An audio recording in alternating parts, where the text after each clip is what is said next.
Hey folks, this is a little bit of a different video. I don't usually do a video that's not much scripted. I've only got like a couple of notes written down, but what I wanted to talk about today is the various D&D projects that I've been either backing or followed that I think you should go and watch as well. First up, I just want to get this one quickly done because it's finishing its Kickstarter tomorrow. It's the Big Bad Kickstarter. This is honestly just such a fun concept. It's a 2-volume collection where you get all these massive like boss monsters and bosses. It is just such, I can't say enough praise of it other than please go check it out. Hit Point Press has really been hitting it out of the park recently with their projects. So you can use these monster encounters, these big villains. You can run a full campaign based on them or a one-shot. It's all about having fleshed out villains in your story, and as well you have minions, magic items. It's very much like X-Files if you enjoy that kind of adventure. Like I said, Hit Point Press has been hitting it out of the park recently, especially we have recently had the Heckna campaign that's coming to the end and production's just about sent out, and I can't wait to receive the stuff in that. And I have to mention the Fool's Gold with the Dingo Doodles and that team have been just excellent. And one thing is, knowing the delays of recent like events, back in the iffy days, all these delays, they've been managing to keep people up to date. And if you back the campaign, they've been providing like extra teasers, like, oh yeah, here's some early PDFs. I know you can't get the physical thing, but they have been excellent in keeping us up to date, and I'm very thankful for that. I'll say about the Fool's Gold, I can't wait for that Taras to arrive, just for the simple reason of I have no idea where I'm going to put this Taras, because I have just a wall of Stitch plushies, and how do I fit a Taras in there? I want to talk about a smaller project that's not quite as well known, but I found it recently while walking around Acme Comic Con. You can see the vlog thing here. It is Tabletop Adventures, and especially the Weaver class. I managed last year, I got like stickers. I just love the designs. I've even got the attached to my microphone. I've got the Ghibli art.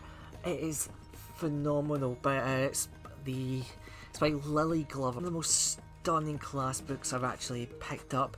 The art design is amazing. Not as mention the actual class itself. I just want to play this.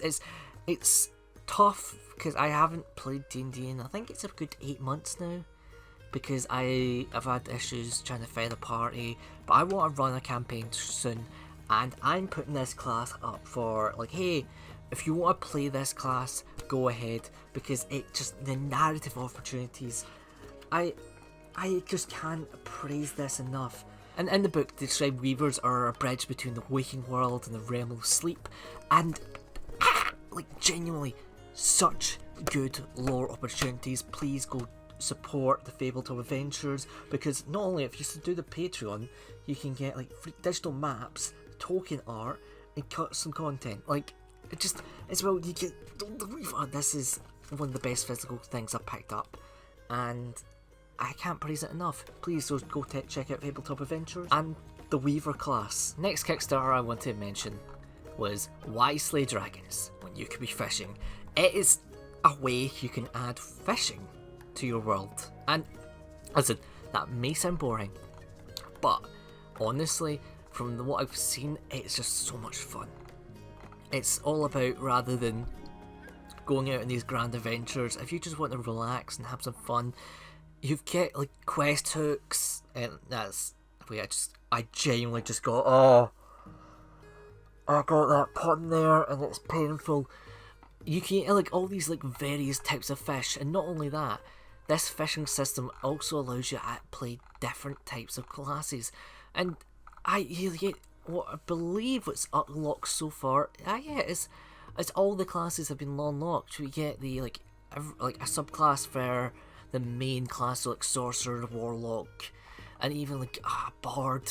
genuinely, the board looks actually so cool, and I can't wait to actually see it. This is made by the IO Publishing, and if you've heard that name before, you've probably seen a few clips on like YouTube of like highlights from the streams, and I do follow a lot of the streamers that take part in this adventure, because this campaign world of the IO, Brett has created, and everyone that worked on IO is amazing, and I just can't wait to see what's coming more, because I have to try and catch up with the IO streams because they're just so much fun to watch. They make me smile ear to ear with like the various characters and people in this world. Question, Brett, can I give bardic inspiration to fishing checks? If a round passes, yes you can. How do you give your bardic inspiration? I see you pulling it in, and I start strumming on my lute, and I say, "You're the meaning of my life, bardic inspiration."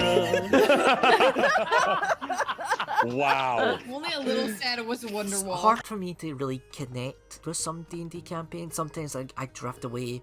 Like I did that with the Adventure Zone, to be honest. I drifted away from trying to watch the entire thing. I watched the first campaign, really enjoyed it. Amity was a bit and got 2 episodes of Graduation, wasn't my cup of tea, and then I struggled to actually find other D&D campaigns that were just clicking with me. I watched Critical Role and I watched the Dimension 20. There's a few others that just didn't really click until I found IO. I suggest go check out this Kickstarter. Yeah, go fish. Finally, I want to leave this to last because 100% I'm just going to be spoiling most of this movie because I want to talk about the D&D movie. I planned to talk about it the first time I saw it, but I've seen it twice now, and it's I really like it's some of it you could say flaws because you have the paladin that's seen as a DNPC, and I don't care. I don't care about that. It's a fun movie. And like you could flaw like, oh yeah, the druid uses well shape 9 times and they're not level 20. I don't care. That scene was phenomenal.